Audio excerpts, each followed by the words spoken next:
नमस्कार विद्यार्थी मित्रांनो, स्वागत आहे आपलं पुन्हा एकदा एमपीएससी लायब्ररी या आपल्या युट्यूब चॅनलमध्ये.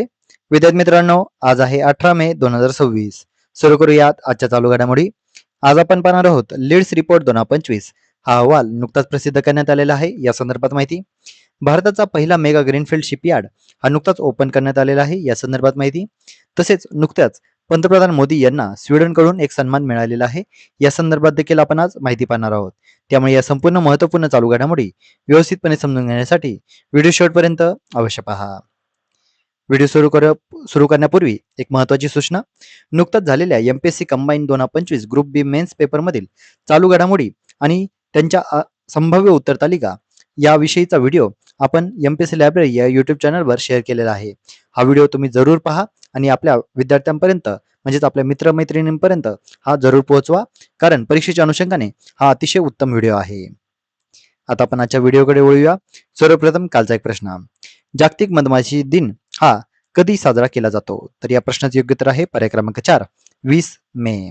विद्यार्थी मित्रांनो, जर तुम्ही पेपरचं अनालिसिस केलेलं असेल ग्रुप बीच्या पेपरचं, तर त्यामध्ये अशा पद्धतीचे प्रश्न हे आपल्याला दिसून येत आहेत. त्यामुळे लक्षात घ्या, अशा पद्धतीच्या फॅक्ट आपल्याला माहिती असणं आवश्यक आहे.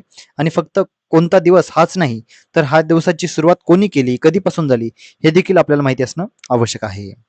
आता आपण आजच्या दिनविशेषकडे वळूया. आज आहे 18 मे. 18 मे 1933. गांधीजींनी आजच्या दिवशी उपोषणाला सुरुवात केलेली होती. एकूण 21 दिवस त्यांचे उपोषण चालू होते. अस्पृश्यतेचा निषेध करण्यासाठी त्यांचे हे उपोषण होते. 18 मे 1974. आजच्या दिवशी भारताने पोखरण येथे पहिली अणुचाचणी ही केलेली होती. यावेळी याचे सांकेतिक शब्द होते आणि बुद्ध हसला. याचं कारण म्हणजे 18 मे 1974 या दिवशी बुद्ध जयंती होती आणि याच कारणामुळे याला सांकेतिक शब्द दिले होते आणि बुद्ध हसला. चाचणीचे अभियान प्रमुख होते राजा रामन्ना.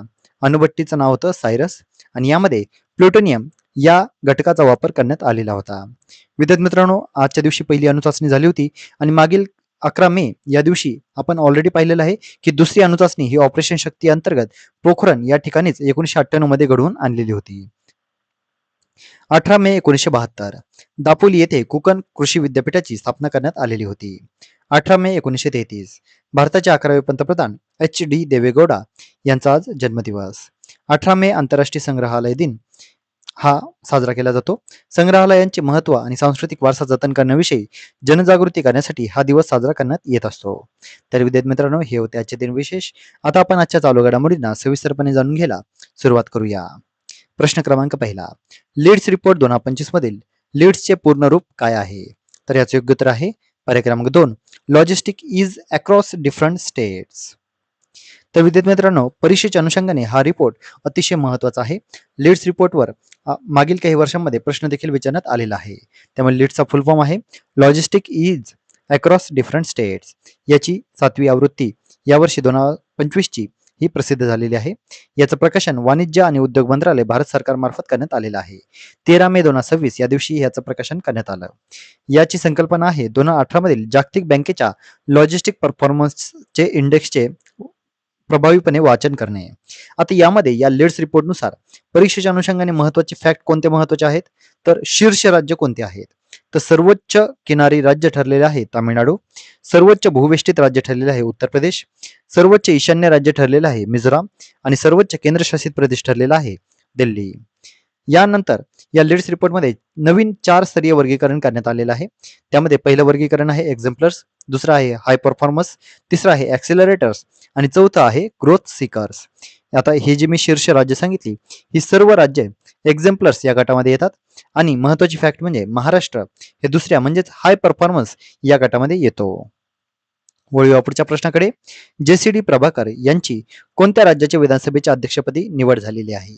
तर याचे योग्य उत्तर आहे पर्याय क्रमांक 3, तामिळनाडू. JCD प्रभाकर यांची तामिळनाडू विधानसभेच्या अध्यक्षपदी नुकतीच निवड झालेली आहे. ते TVK पक्षाचे आमदार आहेत. 17व्या तामिळनाडू विधानसभेचे ते नवीन अध्यक्ष असणार आहेत आणि याच तामिळनाडू विधानसभेचे उपाध्यक्षपदी रविशंकर, जे पुन्हा एकदा TVK याच पक्षाचे आहेत, यांची निवड झालेली आहे. 12 मे 2026 रोजी तामिळनाडू विधानसभा अधिवेशनामध्ये या दोघांचीही निवड करण्यात आलेली आहे. 1972 मध्ये जेव्हा AIADMK पक्षाची स्थापना झाली, तेव्हा JCD प्रभाकर हे पक्षाच्या तत्वांनी प्रेरित होऊन या पक्षामध्ये सामील झालेले होते. त्यांची प्रतिभा ओळखून MGR यांनी 1978 मध्ये त्यांना अमृतसर नगर या मतदारसंघाचे सभापती देखील बनवलेले होते. वळूया पुढच्या प्रश्नाकडे. भारतातील पहिले मेगा ग्रीनफील्ड शिपयार्ड कुठे उभारले जाणार आहे? तर याचे योग्य उत्तर आहे पर्याय क्रमांक 4 थुत्तुकुडी. भारताचा पहिला मेगा ग्रीनफील्ड शिपयार्ड हा तामिळनाडूमध्ये आता स्थापन होत आहे. भारतातील पहिले मेगा ग्रीनफील्ड शिपयार्ड ठिकाण आहे थुत्तुकुडी. यालाच तुतीकोरीन असं देखील म्हटलं जातं, जे तामिळनाडू या राज्यामध्ये आहे. याची मेमोरंडम ऑफ अंडरस्टँडिंग याची तारीख आहे 20 एप्रिल 2026. दक्षिण कोरिया आणि भारत या दोन देशांदरम्यान हा MOU हा साईन झालेला आहे. यामध्ये दक्षिण कोरियाची HD Korea shipbuilding and offshore engineering को लिमिटेड ही कंपनी यामध्ये सहभागी आहे. वार्षिक 2.5 मिलियन ग्रॉस टन म्हणजे 25 लाख GT जहाज बांधणी क्षमता याची आहे. त्यानंतर प्रकल्पाची एकूण किंमत आहे अंदाजे $4 अब्ज म्हणजे सुमारे 40,000 कोटी इतकी रुपये. ग्रीनफील्ड म्हणजे काय? तर पूर्वी कोणतेही उद्योग नव्हते अशा जागेवर पूर्णपणे नवीन अशी आधुनिक सुविधा बांधणे याला म्हटलं जातं ग्रीनफील्ड. वळूया पुढच्या प्रश्नाकडे. डब्लिन गार्डियन्स फ्रँचायझीचे मालक कोण आहेत? तर याचे योग्य उत्तर आहे पर्याय क्रमांक 2 राहुल द्रविड. राहुल द्रविड आता ETPL मधील डब्लिन फ्रँचायझीचे मालक बनलेले आहेत. ETPL म्हणजेच युरोपियन T20 प्रीमियर लीग याच वर्षी याची सुरुवात होणार आहे. युरोपमधील ही पहिलीच ICC मान्यताप्राप्त बहुउद्देशीय फ्रँचायझी T20 स्पर्धा आहे. डब्लिन गार्डियन्स म्हणजेच डब्लिन आयर्लंड याची मालकी राहुल द्रविड यांच्याकडे आहे. डब्लिन टीमचा कॅप्टन आहे रविचंद्रन अश्विन. यामध्ये 6 फ्रँचायझी टीम आहेत. याचा पहिला हंगाम 26 ऑगस्ट 2026 पासून सुरू होईल आणि 20 सप्टेंबर 2026 पर्यंत हा हंगाम चालणार आहे. वळूया पुढच्या प्रश्नाकडे. पंतप्रधान नरेंद्र मोदी यांना स्वीडनकडून कोणता सन्मान प्रदान करण्यात आलेला आहे? तर याचे योग्य उत्तर आहे पर्याय क्रमांक 4 royal order of the polar star. तर आता नुकतेच आपल्याला माहितच आहे नरेंद्र मोदी सध्या स्वीडनच्या दौऱ्यावर आहेत आणि याच दौऱ्यादरम्यान पंतप्रधान नरेंद्र मोदी यांना स्वीडनकडून सन्मान देखील मिळालेला आहे. स्वीडनचा royal order of the polar star degree commander grand cross हा प्रतिष्ठेचा सन्मान यावेळी त्यांना प्रदान करण्यात आलेला आहे.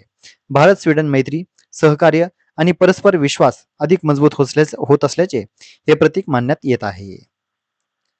तर विद्यार्थी मित्रांनो, या होत्या आजच्या चालू घडामोडी. तर अशाच अधिकाधिक इन्फॉर्मेटिव्ह कंटेंटसाठी आपल्या MPSC लायब्ररी या युट्यूब चॅनलला सबस्क्राईब आणि शेअर करायला अजिबात विसरू नका. परंतु जाण्या अगोदर आजचा एक प्रश्न. लीड्स रिपोर्ट 2025 मध्ये भूवेष्टित राज्यांमध्ये सर्वोच्च स्थान कोणत्या राज्याला मिळालेले आहे? तर यासाठीचे पर्याय आहेत मध्य प्रदेश, उत्तर प्रदेश, बिहार आणि राजस्थान. तर विद्यार्थी मित्रांनो, तुम्ही सर्वांनी या प्रश्नाचे योग्य उत्तर कमेंटमध्ये द्यायचं आहे. जे कोणीही विद्यार्थी या प्रश्नाचे योग्य उत्तर कमेंटमध्ये देतील त्याच्या कमेंटला नक्कीच लाईक देखील देण्यात येईल. तर विद्यार्थी मित्रांनो, या होत्या आजच्या चालू घडामोडी. तर अशाच अधिकाधिक इन्फॉर्मेटिव्ह कंटेंटसाठी आपल्या MPSC लायब्ररी या युट्यूब चॅनलला सबस्क्राईब आणि शेअर करायला अजिबात विसरू नका आणि कंबाईनच्या व्हिडिओला सबस्क्राईब आणि शेअर करायला अजिबात विसरू नका. धन्यवाद.